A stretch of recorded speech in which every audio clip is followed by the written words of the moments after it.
Are the Georgia Bulldogs the favorites to land five-star quarterback Jared Curtis? That's what we're going to talk about in today's video. We're going to talk about that and a lot of other Georgia quarterback recruiting news because there's a lot going on. A lot of offers are being extended out in the 2026 class. And right now we know that this is the Gunnar Stockton era. He's going to be the guy in 2025.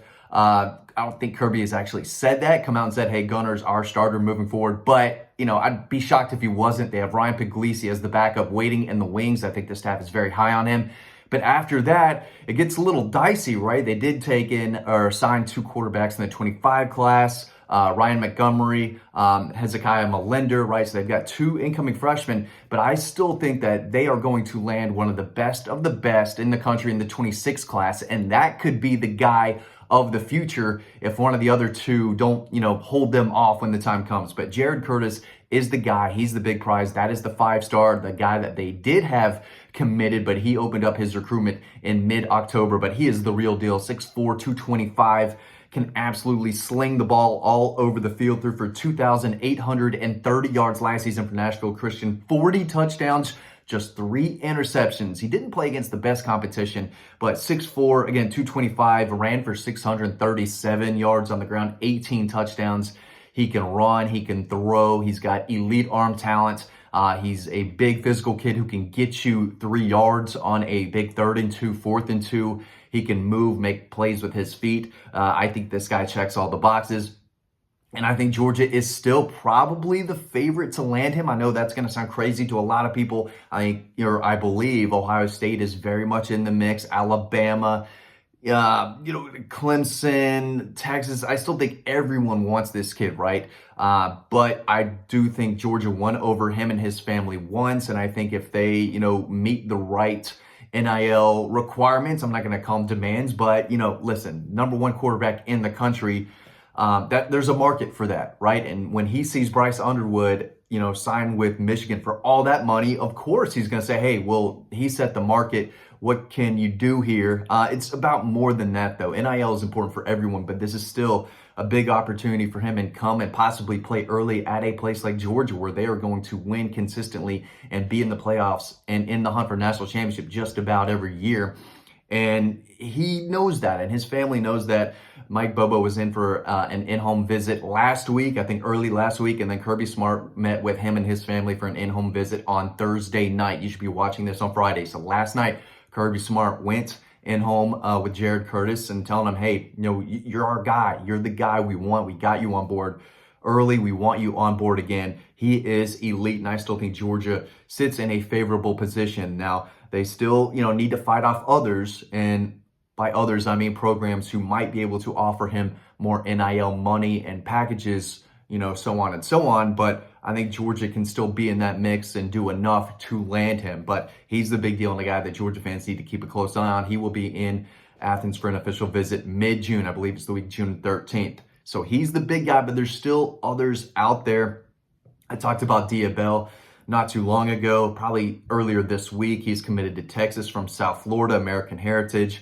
He earned a Georgia offer during an in-visit appearance with Mike Bobo down in South Florida. 6'3", 190, has been committed to Texas since June 17th. Might be tough to pull him away, but I still was told, down there by close sources, hey, the Georgia offer was a big one. I mean, it was eye-opening to get one from Georgia. Now, Texas is Texas. Totally get it. Completely understand why five-star quarterbacks are flocking there to play in that system, in that environment for that coach in the SEC. But I do think the Georgia offer was a big one and one that he wanted.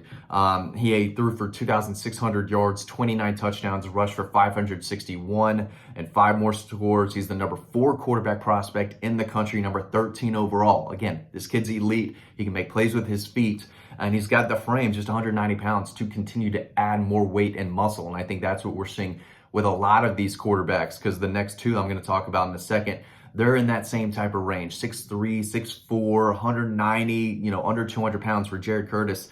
That's the big dude, right? 225, that's a Josh Allen type. And I'm not comparing him to Josh Allen, but when I turn on the film, the throws he's making, just launching the ball down the field, then another play just running, trucking through 3 guys at the line of scrimmage and into the end zone, on those short yardage situations. It really looks like a guy who can do it all at the collegiate level and possibly at the NFL level. That's how good he is. But Diab is very good as well and can absolutely spin it. Again, plays against the best of the best week in and week out down there in South Florida. So he goes up against tough competition. And he's, making really good decisions and making big plays. And I think he led them to a 4A state championship as a junior in one of the best regions across the country for high school football. So he is a big deal and a guy to know. A kid that they just offered, Kean Henderson. He is another elite quarterback, ranked as the number 5 quarterback prospect in the country. He got a Georgia offer earlier this week. Number 18 overall prospect in the country, 6'3", 175, can really move, can run. He doesn't want to do it too often. He just ran for 341 yards, 7 touchdowns. He wants to throw it, but he can run. And when you turn on the film, he just glides and he outruns guys smaller than him. And he is explosive. He's got burst and he can be dangerous in the open field. So definitely a guy who can run, but he wants to sling it. 2,689 yards, 25 touchdowns last year. The guy just makes a lot of plays. He can create in the pocket. He can make plays outside of the pocket when things break down. He can be creative that way. But these guys can run, and that's definitely what you're seeing. And probably moving forward, if you can't run and make plays with your feet, it's tough to be the guy at Georgia. And Carson Beck did it enough.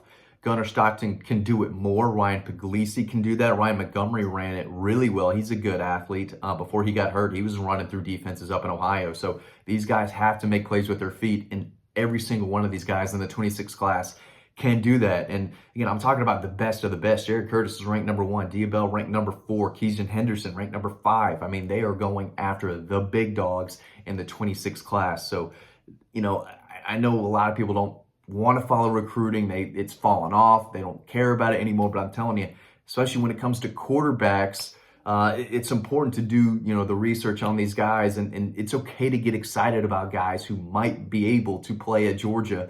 And you turn on the film and they're explosive and they're making a lot of plays. I think there's a lot of really good quarterbacks in this class and guys who can move, really good athletes who can absolutely launch the football down the field. And all these guys can do that. So it's going to be tough for Georgia to not get an elite quarterback in this class. And I'm not saying they lead with Kean Henderson, who's currently committed to Houston. I don't think he's going to stay committed to Houston, but I'm not saying he's flipping to Georgia. I'm not saying Diab's flipping to Georgia. I'm not 100% saying that Jared Curtis is going to end up at Georgia. I'm saying that there's a good chance that one of those 3 or this next guy I'm going to talk about in just a second, Landon Duckworth, could commit to Georgia, right? So again, if you're one of these quarterbacks and you've got a real opportunity to play at Georgia, possibly early, right? I still say possibly because it's going to be tough to keep any of these guys on the bench for very long, no matter where they end up. But Landon Duckworth led his Jackson team in Alabama to a state title last year, threw for just under 3,500 yards, 39 touchdowns, ran for 650 yards, 12 more touchdowns, accounted for 4,000 or just under 4,900 total yards, 51 touchdowns, 6'3", 190. Again, a kid with a lean frame who can spin it, but is only going to add more muscle and more weight, and that's going to make him even tougher to bring down in the run game. He's the number 11 quarterback prospect in the country, number 130 overall. I believe he was committed to South Carolina. He is open now. I think Oregon is in the mix. I think South Carolina is still pushing hard for him. But Georgia offered earlier this month. This is a kid that got offered by Georgia January 8th, which was before Kean Henderson, who they just offered this week, and before Diab, guys who were ranked ahead of him. But at the end of the day, the big prize is Jared Curtis, and I still think Georgia has a good shot to land him. They've won the family over. I think, they have bought into Georgia's system and Mike Bobo's system. I don't know if it's 100% money NIL related. I don't think so. But if it is, Georgia at some point has got to work something out because you can't win a national title without an elite quarterback. Will Howard, I don't know, is elite, but he played elite in the playoffs. I mean, the guy really turned it up a notch. They knew he had that potential, and he reached it. Georgia's got to get a guy who can reach that potential as well. And maybe it's Gunnar Stockton, maybe it's Ryan Puglisi, maybe it's one of the freshmen they just brought in, maybe it's a transfer that we don't know about yet. But they have a real opportunity to land a guy in the 26 class who could be the next superstar quarterback at Georgia. I definitely think Jared Curtis has that potential, and some of these other guys too that can move and absolutely launch the football. And if they can just continue to develop as a quarterback, making the right reads, the right decisions, working on the fundamentals, the technique, getting that ball out quicker, the ball placement, just learning how to play at a faster rate against college guys. It's that development, right? The raw tools are there for all of these guys.